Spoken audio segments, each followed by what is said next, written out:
Episode 85 of Star Trek Season 1, Episode 6 of the animated series, The Survivor.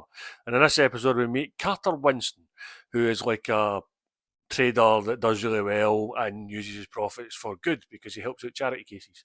At least we think we meet Carter Winston. It turns out to be a Vendorian who is basically like a changeling, not the Odo type, but he's like got like tendrils and looks a bit like a flying octopus or squid, something along those lines. He after coming on board, being rescued, he's been missing for 5 years. His fiancée Anne is on board, so he quickly dumps her, which is a bit of a shame for her because he's changed too much. Which is true. He has changed quite a lot because he's not Carter Winston.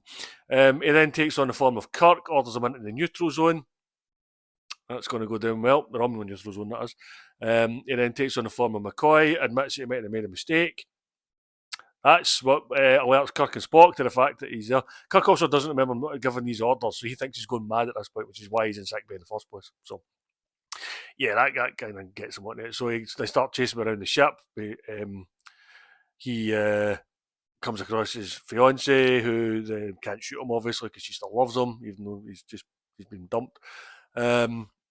He tries to escape the shuttle and they shut the doors. I wish they did that more often in Star Trek because if they shut the doors, it would stop a lot of shuttles escaping.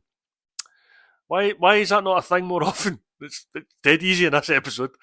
Yeah, so he comes back and he sabotages the ship just as the Romulans show up, so the deflectors don't work. That damages the ship. The Romulans are supposed to take control of the ship because it's part of the treaty, but the treaty also says they can't work with Vendorians. Yep, he's a Romulan spy.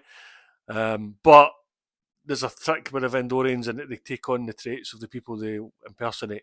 So that then, of course, backfires because he's taking on the traits of Winston. So he also feels the love for Anne. He's the kind of nice guy, and he basically, having been impersonating a table at one point in this, he then becomes the deflector shield. So the Romulans did shoot on the Enterprise, but then run away. Always a lot easier that bit. So yeah, he will stand trial, but the fact he helped him out will work towards him. He's a Vendorian that's not very high standard of his people. That's why he took on the Romulan job. He's a bit frowned upon, really. He's useless on his own planet, which is a shame. So he can have a bit of a life if he gets cleared for his charges, that is. We also meet Lieutenant Mares in this, who's a Cation. So we see her a couple of times working the communications. So she's one of the two interesting new characters we get in this.